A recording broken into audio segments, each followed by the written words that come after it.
Hello fuckers, ArchieLuxury here, ArchieLuxury channel. And I thought today the best thing I could do is put a video together on my humble 4-piece watch collection. Very humble fuckers.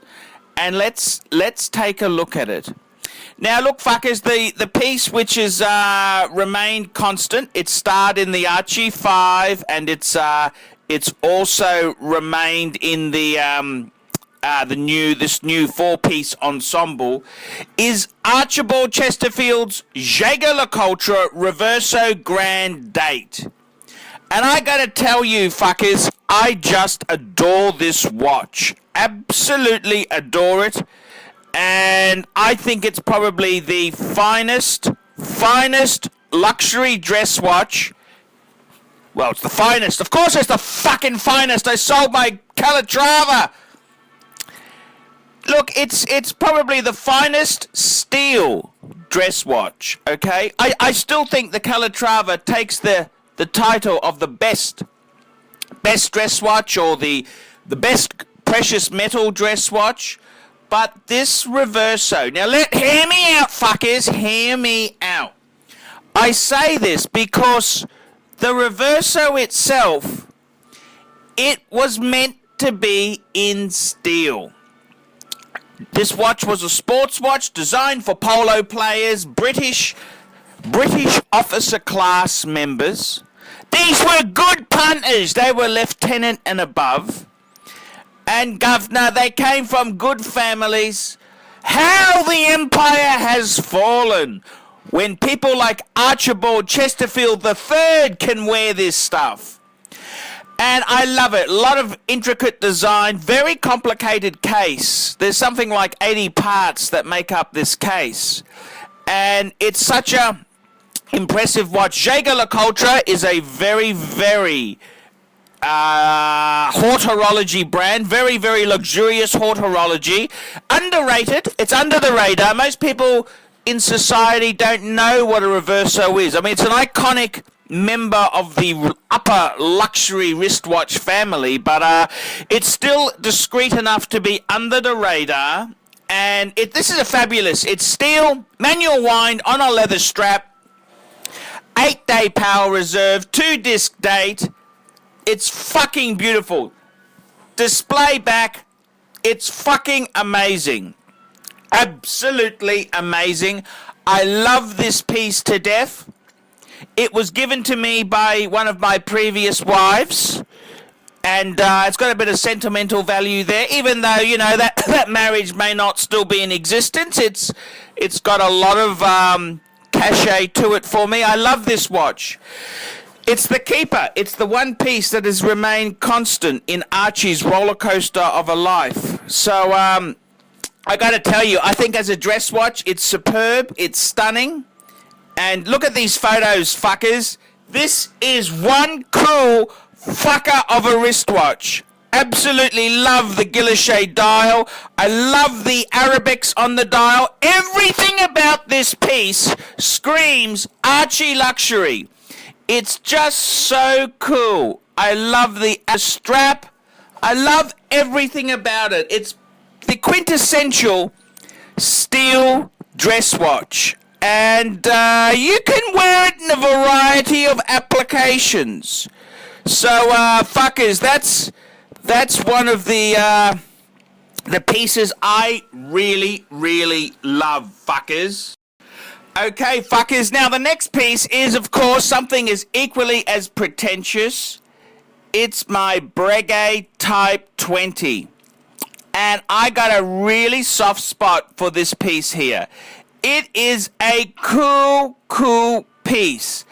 Absolutely love my Breguet to death. And the ArchieLuxury story goes, many years ago, I've never been a big chronograph fan. And this was about 2001, and I stumbled upon the Breguet Type 20. And I gotta tell you, it made me fall in love with this piece. And the reason I say that, Breguet is a fantastic name. It doesn't get better than Breguet. And I got to tell you, and I love everything about the Breguet, fuckers. I love it to death. And, you know, Breguet is not just a company which decided to make a pilot's watch. No, this is a military issue piece. This is a reissue of Breguet's military issue piece for the surrender monkeys, the French Naval Air Force. And, cool, fucker. Absolutely cool. I love everything about it.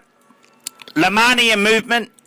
And I fucked it up. I thought it had a column wheel chronograph. It's actually a cam chronograph, which you'd probably expect for the price. It's a lovely piece, lovely dial. I love that Breguet, the way they've got the Breguet logo on the front. It's fantastic. I love the Art Deco numerals. No, they're not Breguet numerals. These are actually Art Deco Arabics. Very nicely done. It's, I've owned two of these fuckers. I owned two. I had a transatlantic, which has the date, and I sold it, and then I had to get another Breguet back again. I just love the piece, and, yeah, look, even though it's not a column wheel chronograph, it's still one really cool fucking chronograph. So, absolutely love. I mean, a Breguet is a really, really high-end brand, and it's just it's kind of like Patek was 15 years ago. You know, it's for people in the know. It's for the connoisseur, the connoisseur, fuckers, the connoisseur. And now that I've butchered the English language, there, it's a great piece. And the interesting thing, Breguet was originally a French company that moved to Switzerland. Hence the reason Breguet is not part of the Holy Swiss Trinity, fuckers. But Breguet invented tourbillon. Famous people have worn Breguet. Many high class people have worn Breguet, including Archibald Chesterfield III. So, look, if you're after a sports chronograph in steel on the used market, you can't go past these little fuckers. They're great little fuckers. Fantastic little fuckers. And I'm pleased to wear a Breguet. And wearing a Breguet is so cool. It's like having a Rolls Royce in the driveway, fuckers. And then we move on to my everyday usable sports watch, the Rolex Explorer 2. I've loved this piece. And the story goes, the ArchieLuxury legend is, ArchieLuxury's first decent watch was a Rolex 1016 Explorer 1. He sold it to buy a president as the status-conscious grub that he is. And then what happens is he then acquired an Explorer 2 and just loved it. A Polar Explorer 2. This isn't the original one. This is actually a revised one. He's owned a few. This has got the solid end links, the Super Lume. And it's a minty piece. Thank you, Brian, for helping me with this deal. And I just think it's just so beautiful, this watch. And with the white dial, it's a little bit more formal than a black dial sports watch. I mean, let's face it, what are sports watches these days? Any expensive wristwatch is a dress watch. So this here is great for office wear or anything like that. But it's just such a perfect piece. It's got the GMT complication, very useful. It's so handy to have, and it's got a beautiful bracelet, stainless steel. It's just perfect for modern use, absolutely perfect. And I don't know what to say. I've always loved the Explorer 2. Many years ago, I remember once I started doing a little bit, you know, buying and selling a few watches, I went through the catalogue and thought, what would I have bought? When I was young, I just said I want the cheapest Rolex, and I got the Explorer 1. What would I have bought if I really thought about it and had a bit of money. And Archie's so conservative, he probably would have gone for a fucking steel Datejust with a white gold bezel. But in the sports watches, if Archie was a bit more hipper, he would have probably... The piece I would have chosen would be the Polar Explorer 1. Sorry, the Polar... Fuck me dead! The Polar Explorer 2. It's just perfect. I love the steel bezel. I love the fact it doesn't rotate. It's fixed. I love that fixed bezel. And I think that would really be the quintessential ArchieLuxury watch. If I had to have one watch, I don't know if I could do this. I know if I had to have two watches, it'd be an Explorer 2 Polar and my Jaeger Culture Reverso Grande. I think that's the two. That's the keepers, fuckers! The keepers. But I gotta tell you, fuckers, this... I really think Explorer 2's underrated, great bang per buck. They're unusual.